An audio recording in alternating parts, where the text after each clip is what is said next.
Yeah, Aisha, we can show you those pictures released by the Israelis saying that they show Benjamin Netanyahu on the ground in Gaza Strip. He's meeting and greeting troops, taking advantage of this truce, obviously. He reiterated the three main objectives of this Israeli offensive: to bring home hostages, to destroy Hamas, and to make sure that this never happens again. I mean, there is an element of theatrics to this. He is appealing, he's showing these pictures for a domestic audience in Israel. He wants to present himself after the awful attack and what happened on the 7th. He wants to present himself as the man getting the job done.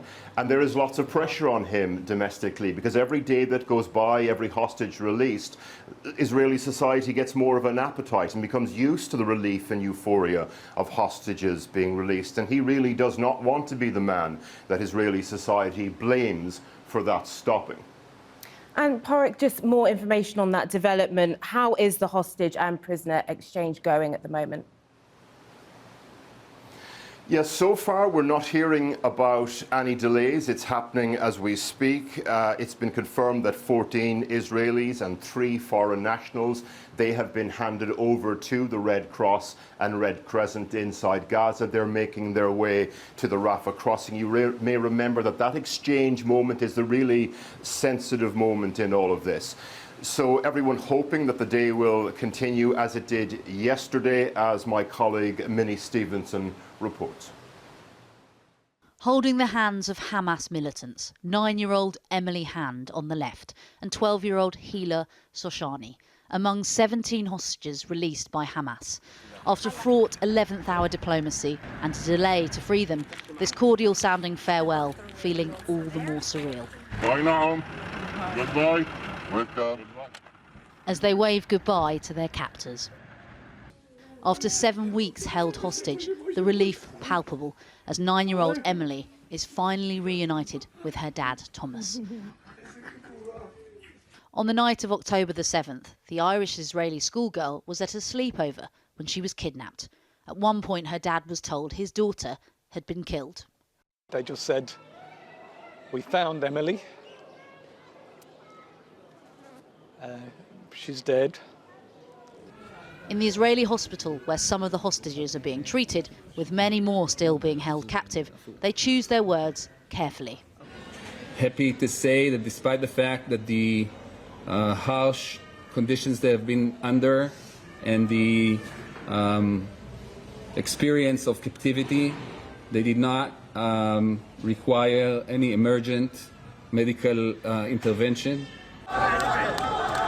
While in the West Bank city of Al-Barer, there are moments of joy as the Israelis release 39 Palestinian prisoners. Among them, teenager Ruhi Kazimir hugs his parents. His dad Yasser says he feels a mix of emotions. I feel happy, but this joy is intertwined with the blood of martyrs and the suffering of children and the elderly. In the West Bank, funerals are held after Palestinian health officials say at least 8 people were killed by Israeli forces. Meanwhile, in Gaza, the temporary truce has allowed the largest delivery of aid since the start of the latest conflict, according to the UN, reaching areas in the north for the first time in a month. While today Palestinians continue to carry the weariness of war, both sides making it clear this pause is anything but permanent. Well, earlier I spoke to Sharon Lifshitz, whose parents were both taken hostage by Hamas on October the 7th. Her mother was released on the 24th of October and famously shook the hands of her captor and wished them shalom. I began by asking Sharon whether she'd received any news about her father, who is still being held by Hamas. One of the hostages that came back actually told us that she saw him alive. So this is the first time we have confirmation that he arrived alive. It's 51 days now, and we finally know that he did arrive alive. So that's great news. Obviously, he is not on the list at the moment. There is a long, long way to go. This is really a very fragile moment for everybody on so many levels. It's such a difficult time. When do you hear that someone is on the list or someone's not? How does that process even work? Oh, there's a lot of rumors, and the officer that is liaising on behalf of the family lets us know if our father is on the list or not. So there's many rumors, but above all, there's a sense of great happiness for each person and each family that are united with some of their loved ones. It must be such a mix of emotions for you right now, seeing people getting out and then knowing that your own father still is possibly held hostage. I just wonder how you're feeling at the moment. I feel besides myself most of the time. Some of the time I can really relate to something, to the good news or to the fear that it will break. Above all, we feel very determined to continue because we still have over 200 hostages, and the feeling among the family very strongly is that we all have to work together and raise as much awareness as possible so that more and more people get released. And also, particularly at the moment, because this is the third night and 4 nights are confirmed, but there's very clear possibility of more hostages being released in the following days. Our feeling is that everybody must come together at this point and do everything possible to release more of the hostages. Sharon, your mum came home earlier on, and I just wonder how she's been doing and how she's been able to process what she's been through.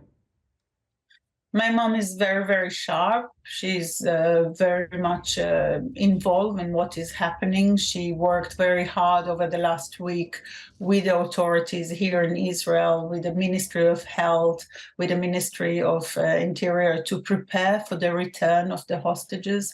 There's huge complexities to the situations. There are children who come back, but the parents were murdered. There's children who are still there. There's mothers that was stayed behind when the child was returned. All of us are going through an enormous trauma. She'll know more than anyone what those first days or first hours are like out of being a hostage. I just wonder if she's managed to talk to others about what to expect, what to do, and what can you do? It's about being very patient, giving back the sense of control over one's life, because part of being a hostage is the total elimination of a sense of control over your being and your destiny and your actions. And just finally, Sharon, there's a sense of loss that people are reflecting on now that we've got this pause, the numbers of people who have died in Gaza as well. When you reflect, when you think about that, how do you feel right now?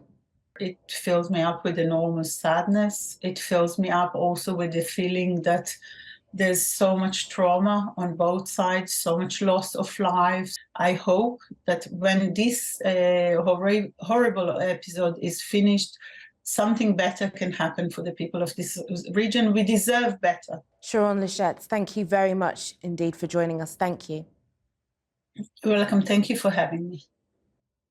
Thousands of people have joined a march against anti-Semitism in London.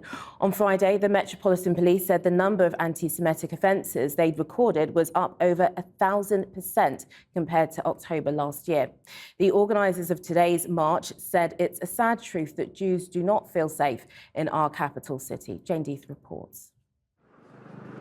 This was, organisers say, the biggest march against anti-Semitism in Britain since the 1930s. At the front, some famous faces and the chief rabbi. Feelings of sadness that it's necessary for us to stand here. Feelings of pride in the fact that there are so many Jewish people and so many friends of the Jewish people who recognise that a threat to the Jews is a threat to all of our society. The demonstrators were flanked by police. In London, in October, there was a 10-fold increase in anti-Semitic offences compared to the same month last year. People said they were frightened to show they're Jewish. It's scary. I can't speak my language. I can't speak Hebrew. I have to be careful around who I am, where I am. It's not the best feeling, but we have to show support, we have to show that we care. It feels scary that the tide seems to be turning against the Jewish people in this country. It's all very worrisome because, you know, I'm nearly 80, so I don't like the idea. But I'm going to come here and walk because I think we have to do that. We have to say we exist. Yesterday, pro-Palestinian demonstrators marched through the capital. 18 people were arrested for offences including inciting racial hatred. The campaign against anti-Semitism says anyone who marched alongside them is complicit. Ahead of today's march, some of your communication talked about those who perhaps marched yesterday, calling for support for the Palestinians, as being complicit in anti-Semitism. A lot of people on that march would feel very hurt by that, including Jewish people. So, well, look, if you march for 7 weeks alongside people who are calling for the elimination of the State of Israel, who threaten Jews, who are caught on video saying things like Hitler was right, and you do nothing about it, then what are we meant to think? You know, occasionally at our events, we get people from the far right who turn up. When they do turn up, we have them removed. And today the police did remove the former leader of the English Defence League, Tommy Robinson. He tried to join the march, even though organisers said they didn't want him or his supporters anywhere near the event. The Met said it had arrested a 40-year-old man for refusing to comply with a direction to disperse. Bring them home! Bring them home! The demonstrators continued towards Parliament. The organisers estimate 60,000 people were here, saying no to anti-Semitism.